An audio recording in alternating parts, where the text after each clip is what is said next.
The Longines Conquest model, is it a dress watch or is it a dive watch? Let's talk.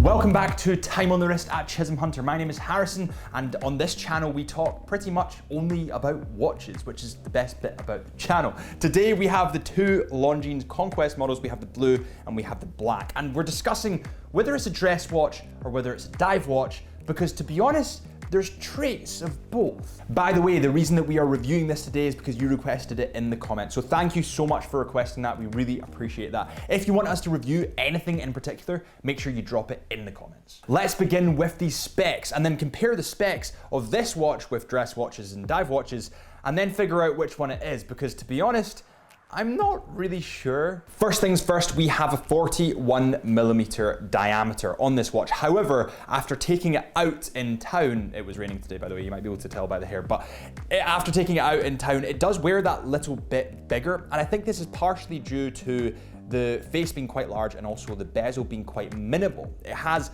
more of a face circumference because of that limited bezel, and I think this makes it wear that little bit bigger. The bezel is made from polished steel instead of brushed, and I think that's partly why this wears that little bit bigger. The bezel blends into the case that little bit more.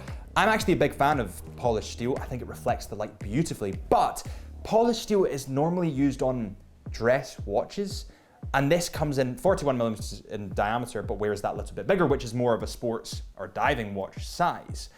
This is where the lines begin to blur to me. The lug distance of this model is 21mm and the thickness is 11.7mm, which is quite thin for a diving watch that can go to 300 meters. We'll move on to that because that is a totally different thing in a minute.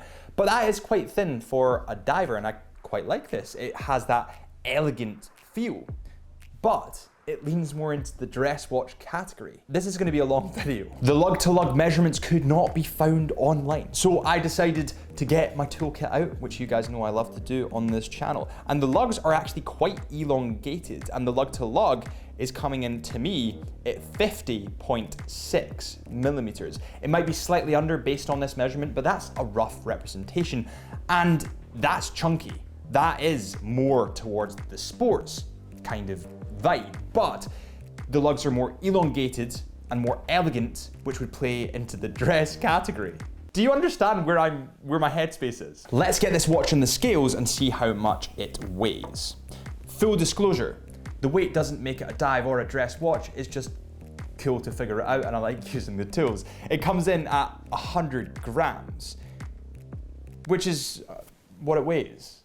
And that is really all I have to say about the weight. So let's move on to the dial. The dial comes in a kind of blue sunray, dial, and it's stunning. When you reflect it into the light, it looks absolutely beautiful. They've used a really deep navy blue, and it's unlike any other blue that I've seen in watches so far. And I'm a really big fan, but this spurs on the debate.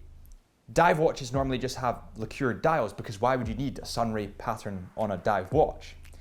But then this has a sunray pattern. It's not saying that I don't like it. I love it. I think it adds that extra layer of depth, but I think it plays more into the dress category. Before we get onto the indices, hands, lumen, all the rest of it, it's important to say that this has anti-reflective sapphire crystal glass. It has anti-reflective coating on the underbelly, but here's the thing.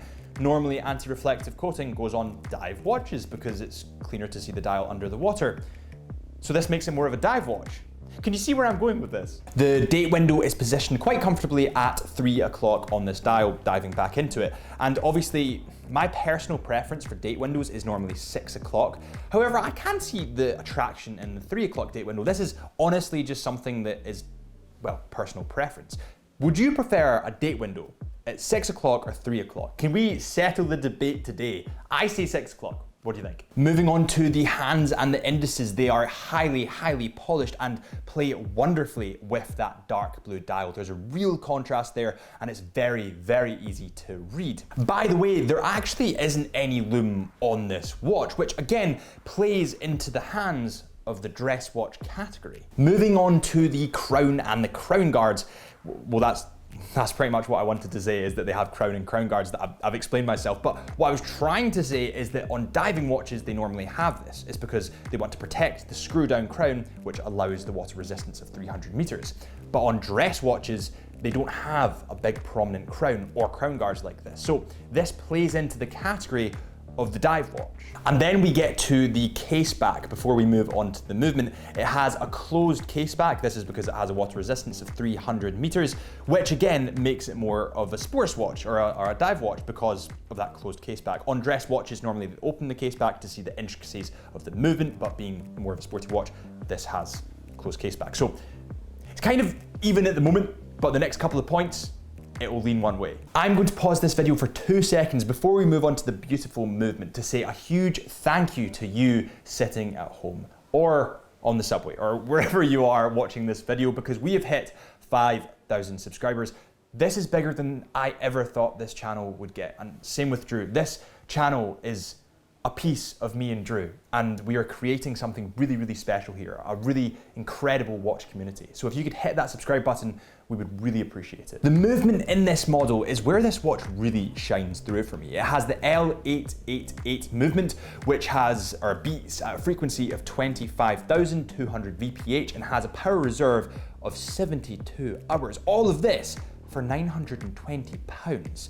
That's incredible. But let's get to the good bit. Is this a dive watch or is it a dress watch? Before we move any further, we need to remember what this watch is at its core. It's a Longines Conquest, not a Longines Hydra Conquest.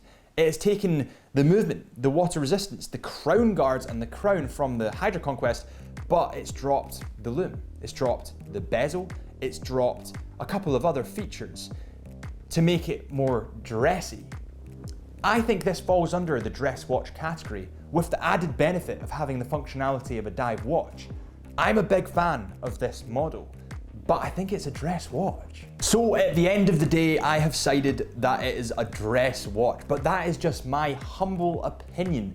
I'd like to know what your opinion is. Is this a dress watch or is it a dive watch? Let me know in the comments below. By the way, if you have lasted to the end of the video, firstly, I want to say thank you. And secondly, make sure you hit this subscribe button to join the Chisholm Hunter family. We'll see you next time.